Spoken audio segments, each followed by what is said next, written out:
Армысыздар, қадірлі тыңдарман, баршаңызға сәрсенбі сәтті күн болсын дейміз. Назарларыңызда Шалқар радиосының тікелей эфирінде Алматы студиясынан тарап отырған құтты қонақ хабары. Бүгінгі тақырыбымыз, қадірлі тыңдарман, аңсаған сәби бағдарламасы жүзеге асқан болатын, соның нәтижесі қандай? Олай болса, бүгінгі қонағымыз Иірім репродуктивті медицина институтының репродуктолог дәрігері Аяулым Берікболқызы жаныма келіп жайғасты. Аяулым Берікболқызы, студиямызға қош келдіңіз. Өзіңізді мінекей жаңа жылда көріп, көңіліміз қуанып отырған жай бар. Жаңа жылдарыңыз құтты болсын. 2023 жыл тек қана сәттілік, бақыт алып келсін сіздерге, жемісті болсын жұмыстарыңыз. Жақсы басталды деп ойлаймын енді.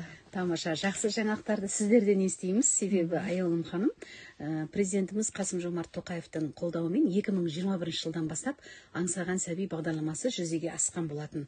Мысалы, тегін экоға былтырдың өзінде 7000 квота ұсынылған еді. Енді сол салада еңбек етіп жүрген маман дәрігер болғандықтан нәтижесі қандай, жылды қалай қорытындыладық, сол туралы әңгімемізді бастайық. Рахмет. Қазір осы биыл Қазақстан Республикасының денсаулық сақтау министрлігіне керемет ақпарат алып, сіздермен бөліскім келіп отыр. Иірім клиникамызда 2021 жылғы аңсаған сәби бағдарламасы бойынша 2138 әйелдерге тегін квота, яғни квота мен эко бағдарламасы жүргізілген болатын. Соның ішінде 1172 әйел жүкті болып, жалпы 55%-ді құрайтын. Және соның қорытындысы, яғни Иірім ұжымының арқасында 875 сәби дүниеге келді. Жалпы санның 41%-ын құрайтын. Бұл енді үлкен жетістік деп ойлаймын. Себебі қаншама жанұя, ерлі-зайыптылар бақытты жанұяға айналуда қазіргі таңда. Бұл үлкен көмек мемлекет тарапынан, президентіміздің тарапынан. Енді аңсаған сәби бағдарламасы жылдан жылға жүзеге асып, жемісін көріп жатырмыз. Яғни сәбилеріміздің дүниеге келіп жатқаны бұл енді бақыт, үлкен жеңіс қой. Әрине, орталықтардың арқасында сәби сүю бақытына ие болып жатыр. Енді қуаныштымыз. Ең бастысы әрбір отбасының бақытты болғанын қалаймыз ғой. Тек Иірім репродуктивті медицина институтының орталығында ғана осы жеңіс нәтиже болып тұр. Сонда мен енді қорытындылап айтып жатқаным, бұл біздің Иірім клиникамыздың қорытындысы. Бұл жалпы біздің оң нәтижеміз. Яғни біздің Иірім клиникамыз ең жоғарғы эффективтілік, яғни оң нәтижеге қол жеткізіп, ең жақсы нәтиже ғана емес, ең көп сәби дүниеге келуін біз мақтанып айтсақ болады енді бүгінгі таңда. Себебі қалған, яғни Қазақстан Республикасы бойынша эко клиникаларынан біз әлде қайда басым келе жатырмыз. Жоғарғы нәтижемен, көп, яғни эффективтілікпен және сәбилеріміздің дүниеге келуі. Бұл take home baby деп айталады, яғни сәбидің дүниеге келуі сол біздің үлкен жеңіс, жай жүктілік қана емес. Сонымен дүниеге келген сәбилеріміздің енді пайда болуы, ерлі-зайыптыларымыз өздеріне құшақтарына алып, сәбилі отбасы болуы сол ғой, соңына жеткен жеңісіміз. Жай жүктілік беру емесе оның дамымай қалғаны, түсіп қалғаны, әрине бұл жеңіс емес.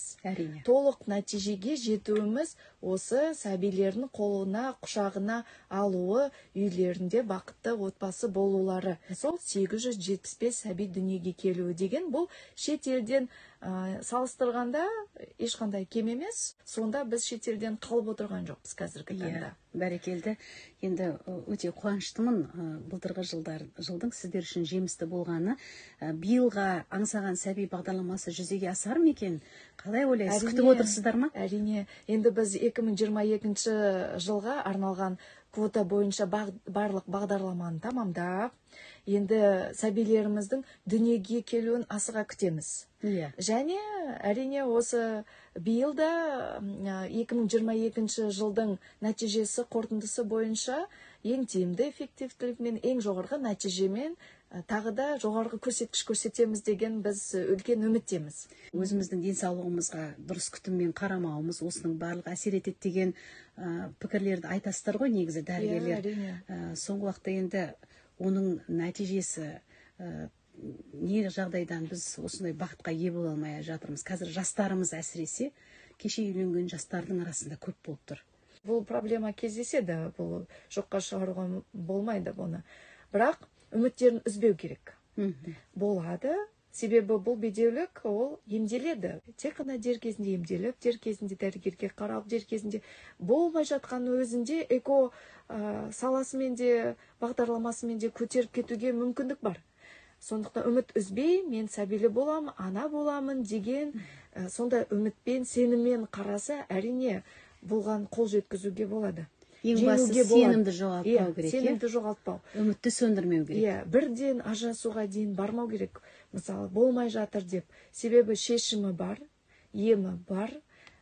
Болмай жатқан жағдайда табиғи жолмен міндетті түрде эко бағдарламасымен тегін жасап көтеріп кетуге де болады. Мысалы, барлық жағдай жасалынған десе болады. Атсалысып, енді жұмысымызды тоқтатпай жұмыс істеп келеміз ғой.